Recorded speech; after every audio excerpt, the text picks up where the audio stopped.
Next on Worcester News tonight, it's National Traffic Incident Response Awareness Week, and tow companies are speaking out on safety. Plus, building friendships through basketball. Oxford High School plays a big game to benefit an important cause.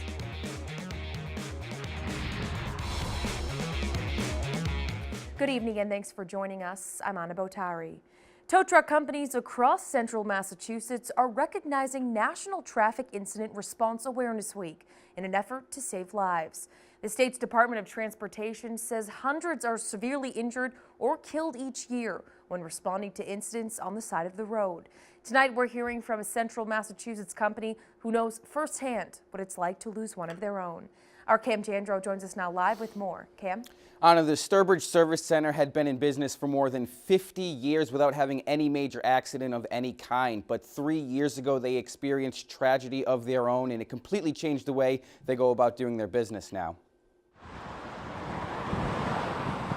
Craig Moran has been in the tow truck industry for more than 40 years. In 2015, one of his drivers was killed on the side of the road after a vehicle didn't move over.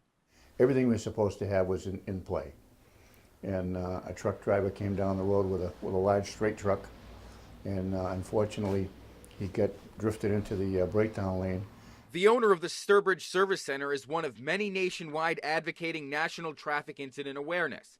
Mass DOT says hundreds responding to the side of the road are hit each year. We're trying very hard to get the word out to the general public, to just give us a little room to work. In March, 41-year-old Daniel Cody was hit and killed on 495 by a passing vehicle.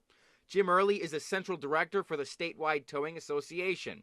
He says advances in technology both in and out of the car have made this problem more frequent. They got their radio up too high, the music's too high, they're too worried about their cell phones, and they just need to learn that a motor vehicle is a very, very dangerous weapon. The move over law in Massachusetts requires drivers to at least slow down if they're unable to switch lanes.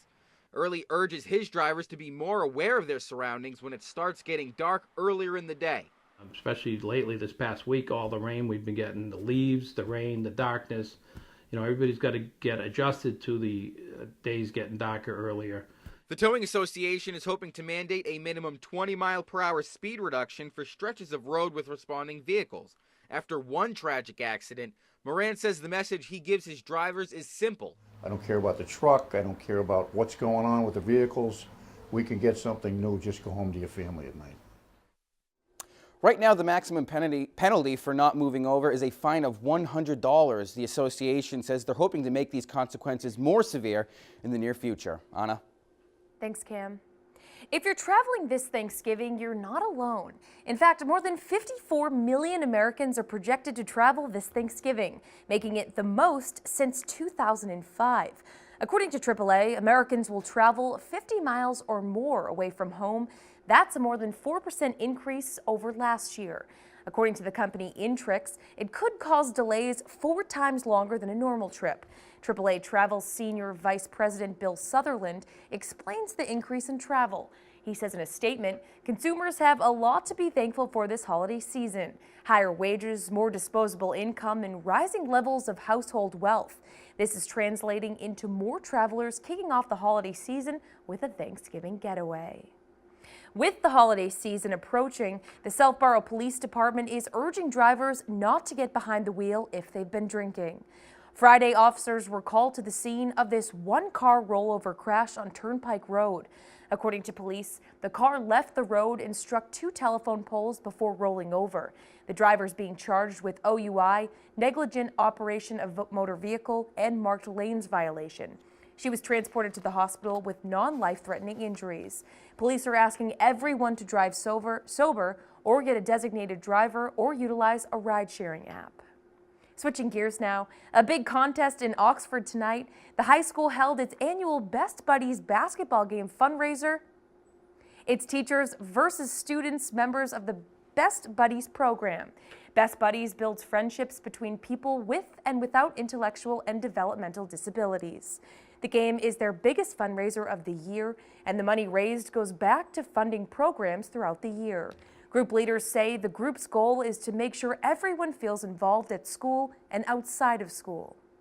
Helping everyone feel included and like seeing them all smile and super excited to like go to a basketball game or hang out with their buddy like outside of events like this. So that's the fun part. We really want the general population of kids to realize that even though kids may have a disability, they have the same wants and needs as typical teenagers. They want friends, they want to hang out, they want to be part of the school, they have a lot of spirit. The money raised tonight will go towards group trips to the movies, bowling, and the end of the year prom. A Rutland resident is raising awareness to help homeless veterans in need. The town's DPW employee is living in a tent to show the different conditions people go through. He hopes people will donate anything to support those less fortunate. Our Rosalind Flaherty has more on his story. This campsite on Rutland Town Common is where Neil Viner has been sleeping for the last 4 nights. He's braving the elements in his tent to bring awareness to homeless veterans and veterans in need. I've always had a love of our the people that protect our country and serve us, and I wanted to give back to the ones that aren't as fortunate as we are. Viner started the effort 4 years ago by jumping into the frigid ocean in December. He traded in a swimsuit for blankets and a fire pit closer to home and to more people. Where it's more visible and we can get some more attention brought to the homeless veterans. Viner isn't a veteran but has family members who are, including his son who is in the Air Force. He has gotten a great response from the community and is collecting donations and clothing items for Veterans Inc. They'll go by and they'll toot and wave. There's been some young kids that'll come over and thank me for what I'm doing. The U.S. Department of Housing and Urban Development estimates in 2017 there were more than 800 veterans who were homeless in Massachusetts. Although Viner says it's been tough sleeping outside in the rain, he's making the best of it because he gets to go home at the end when others can't. I don't know how they do it. I really don't. I try to make it as realistic as possible, and I can't imagine having to do it day in and day out. Rosalind Flaherty, Worcester News Tonight. He'll be in the tent until Friday or Saturday. You can bring donations to his tent or visit paypal.me/nviner. Again, all the proceeds and clothing donations go to Veterans Inc. Dozens of UMass Memorial Healthcare veteran employees are honored Tuesday. There are more than 128 men and women who have served or are serving at the medical center. Tuesday, a short pledge ceremony honored their service.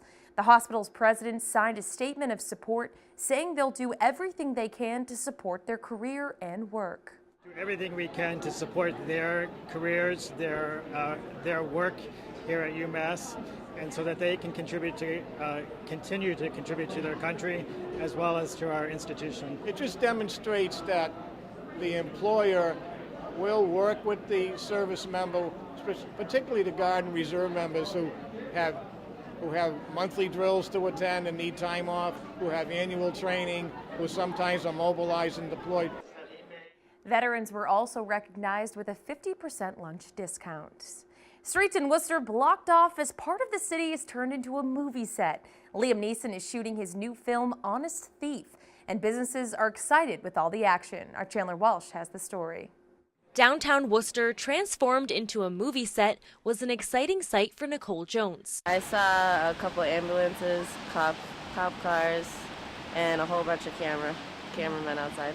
She drove by UMass Memorial during filming of Honest Thief starring Liam Neeson Monday night, and once in theaters, it will be a special scene for her and son Isaiah. My son was actually born 2 months ago there, so I'll be showing him the movie when he gets up. Commercial Street is open to traffic again now that filming has ended, but businesses downtown say those streets were closed. The area was busier than usual. My customers came in, said they were waiting to see Liam Neeson, and it was pretty funny, you know. Most of them were women. Places like Spoodle's Deli say the film crews brought more customers coming out for the excitement. Owner Archie Economou says it's all part of a changing Worcester. I believe strongly better days for Worcester is coming. Stephen Buckhalter looked out his office window to see movie trailers and sets. He says having Hollywood in Worcester legitimizes the city. Now business is starting to look at moving into the city And when you look out and you see movies being filmed downtown, it really adds to some of that excitement. Central Shoe was at the center of all the action on the corner of Commercial and Mechanic Streets. The business has been in Worcester since 1908. Owner Paul Jeanette says he's seen more growth over the years. I think it's a good sign that Worcester is getting some recognition, you know, with the Red Sox coming in and movies being done. Chandler Walsh, Worcester News Tonight. Some of those business owners say they'll be among the first to catch the movie when it comes out. Scenes will be filmed in Worcester and Oxford until December. One Central Massachusetts organization is spreading a little kindness to another on World Kindness Day. November 13th marks World Kindness Day. As part of the day, the United Way of Central Massachusetts donates a $27,000 check to the NeighborWorks Home Ownership Center. The organization helps potential home buyers and veteran homeowners. Than to do it on World Kindness Day, to say homes are important, families are important, we're going to build this community even stronger. We're so thrilled that our services have risen to the occasion to qualify for this. The NeighborWorks and Homeowners Center of Massachusetts is part of a nationwide network of community organizations helping low to moderate income populations. One of the state's first recreational marijuana shops is preparing to open. Cultivate in Leicester already sells medical marijuana, but when they expand to recreational sales, they'll be expecting hundreds of additional customers. Susan Tran reports. Leicester, Massachusetts. Population 11,000. That soon could increase 10% thanks to marijuana. I wouldn't be surprised if it's 1,000 people that first day. Ryan Green, the assistant manager for Cultivate, says they typically get 50 people a day coming in for their medical cannabis. But now they're preparing to be one of the first recreational pot shops in the Commonwealth. Right now, we have probably 20 phone calls a day, 20 emails of just people asking, are we open for rec yet? Their 7-car parking lot way too small and will be reserved for medical patients and handicap spots. Everyone else will head up the street for satellite parking, and 2 shuttle vans are set to bring customers over, where they've already set up a tent for the anticipated lines. I always ask, have you had experience with marijuana before? Cultivate has tripled its staff and its inventory. One of my favorite is Double Dutch Soda. The stanchions already queued, and for Ryan, who was born and raised in the sleepy town, There's about 1/8 of bud in each of these little glass containers. he says Cultivate is creating a buzz that will likely put Leicester on the map. People will be coming from everywhere just to check it out. So there's no firm date set yet, but the folks here at Cultivate are preparing for it as if it's within days. And what we do know is the offerings they have for their medical patients will be similar to what they will have for their recreational customers, with the addition of a 23% tax and a whole separate line for the influx of people. In Leicester, Susan Tran, Worcester News Tonight.